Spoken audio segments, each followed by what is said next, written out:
Hello Jain साथियों, कैसे हैं आप लोग। आई होप आप लोग ठीक होंगे। मैं सचिन एक बार फिर से स्वागत करता हूं आपके अपने यूट्यूब चैनल वनली प्रैक्टिस पर। जैसा कि आप जानते हैं, इस लूसेंट बुक की सीरीज चल रही है। इस सेशन का दूसरे टॉपिक का ये तीसरा क्लास है और आज इसी क्लास के साथ दूसरा टॉपिक कंप्लीट हो जाएगा, जो इतिहास के स्रोत के नाम से जाना जाता है। उसके बाद हम प्रागैतिहासिक काल शुरू करेंगे, उसके बाद हम हड़प्पा, उसके बाद वैदिक, ऐसे करके हम एक एक करके टॉपिक वाइज आपको कंप्लीट करा देंगे।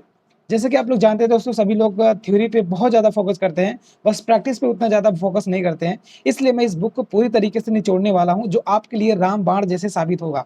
आप कहीं ना भटक के बस इस पीवाईक्यू को, इसमें जितने भी डायमेंशन में दिए हैं सभी अलग अलग एग्जाम इसमें कवर किए गए हैं।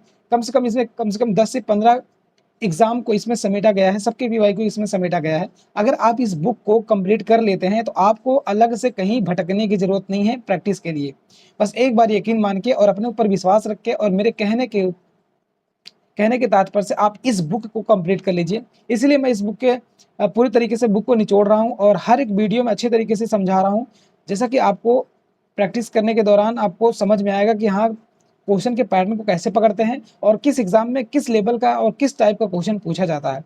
तो आप जब इसको करेंगे तो आपको हर डायमेंशन का पता आपको चलेगा। ठीक है दोस्तों, तो पिछली क्लास हम एक टॉपिक कंप्लीट कर चुके हैं, जो इतिहास के परिचय से था, और दूसरा जो टॉपिक था इतिहास के स्रोत।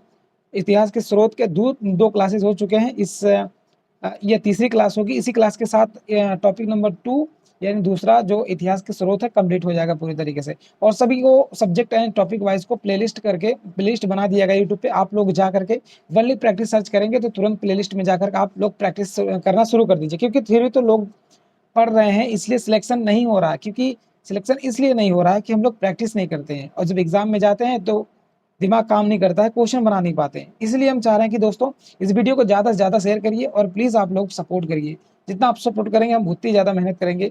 और सामने जैसा कि आप जानते हैं हाई कोर्ट और लेखपाल के एग्जाम लगा है, हम उससे रिलेटेड भी अलग अलग जो बुक आती है प्रैक्टिस की, जिससे आपके क्वेश्चन अच्छे खासे सही हों, सभी प्रैक्टिस हम करवा देंगे इस चैनल पर। बस आप थोड़ा सपोर्ट करिए और आपका अपना फीडबैक देना ना भूलें। अगर वीडियो अच्छा लगे तो एक लाइक भी कर देना दोस्तों। तो चलिए वीडियो की स्टार्ट करते हैं।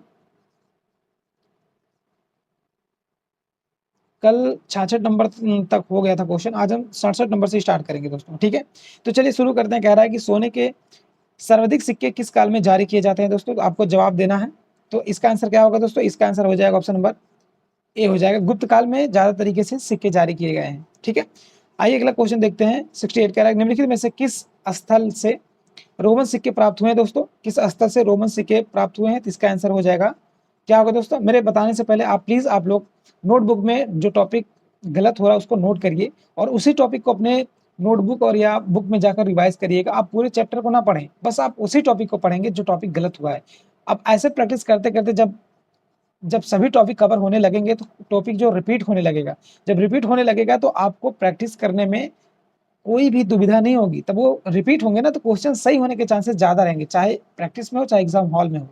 ठीक है दोस्तों, आप 68 नंबर का जवाब दीजिए क्या होगा। तो इसका आंसर हो जाएगा ऑप्शन नंबर डी हो जाएगा। अरिक मेडू से क्या किया जाता है? रोमन के सिक्के मिले हैं। अगला क्वेश्चन कह रहा है 69 भीम बेद का जो किसके लिए प्रसिद्ध है दोस्तों? तो ये सभी लोगों को पता होगा। इसका आंसर हो जाएगा ऑप्शन नंबर ए, ये गुफा और शैल चित्र के लिए प्रसिद्ध है। ठीक है, आइए अगले क्वेश्चन पे चलते हैं। अगला क्वेश्चन कह रहा है प्राचीन काल में भारत के लोग वर्मा को किस नाम से जानते थे? आप लोग प्रूफ देख सकते हैं दोस्तों। आप कहेंगे कि मैं फेक रहा हूं, आप प्रूफ देख सकते हैं। एमपीपीसी 2003 और यूपीएससी तक ये क्वेश्चन कवर करा। मैं इसलिए कह रहा हूं ना, इस बुक में ऐसा कोई एग्जाम नहीं बचा है जिस इसमें कवर अप ना हो। ठीक है, इसलिए मैं ज्यादा जोर दे रहा हूं। तो आइए देखते हैं इसका आंसर क्या होगा। इसका आंसर हो जाएगा ऑप्शन नंबर ए हो जाएगा, सुवर्ण भूमि कहा जाता था। ठीक है, अगला क्वेश्चन कह रहा है कि अंकोर वाट कहाँ स्थित है? जो अंकोर वाट मंदिर है दोस्तों, कहाँ स्थित है? वो कंबोडिया में स्थित है। आरआरबी 2004 और सामने सीजीपीएससी 2012 में पूछा गया क्वेश्चन है। आप इसे इग्नोर नहीं कर सकते हैं दोस्तों, बस हम भटकते रहते हैं, कहीं करते नहीं है। थोड़ा सा दिक्कत इस बात की। अगला कह रहा है प्लिनी की मूल कृति जो नेचुरल हिस्ट्री है वो किस भाषा में लिखी गई है दोस्तों? तो आइए इसका जवाब देते हैं। इसका देखते क्या आंसर होता है। इसका आंसर हो जाएगा ऑप्शन नंबर बी हो जाएगा, लैटिन भाषा। नेट जीआरएफ 2005 में पूछा गया क्वेश्चन है। अगला क्वेश्चन कह रहा है चशनामा सिंध का इतिहास और मूल रूप से किस भाषा में लिखा गया? नेट जीआरएफ 2011 में पूछा गया क्वेश्चन है दोस्तों। इस पर नजर डालते हैं तो इसका आंसर हो जाएगा ऑप्शन नंबर सी हो जाएगा, अरबी में लिखा गया है। लोग इस पे फारसी पे भी जाएंगे बट ये गलत होगा। इसका आंसर हो जाएगा अरबी हो जाएगा। ठीक है, अगला क्वेश्चन क्या कर रहा है? 74 क्या कर रहा है, ये देखते हैं दोस्तों। और लास्ट में फीडबैक देना, कमेंट जरूर करना कि कितने क्वेश्चन आपके सही हुए, कितने गलत हुए। ठीक है दोस्तों। 74 कह रहा है कि भारत के सांस्कृतिक इतिहास के संदर्भ में इतिवृत्तों और राजवंशीय इतिहासों तथा वीर गाथाओं को कंठस्थ करना निम्नलिखित में से किसका व्यवसाय था। तो आप लोग इसका जवाब दीजिए, क्या होगा दोस्तों। इसका जवाब हो जाएगा ऑप्शन नंबर डी हो जाएगा, मागध। ये भी ईपीएससी 2016 में पूछा गया क्वेश्चन है दोस्तों। अगला क्वेश्चन कह रहा है 75 की चीनी यात्री सुंग युंग ने भारत यात्रा की थी दोस्तों। जो सुंग युंग था वो भारत की यात्रा किस वर्ष किया था। बीपीएससी 2017 में पूछा गया क्वेश्चन है। तो इसका आंसर हो जाएगा ऑप्शन नंबर ए हो जाएगा। 518 से लेकर के 522 ईस्वी में क्या किया था, इन्होंने यात्रा की थी।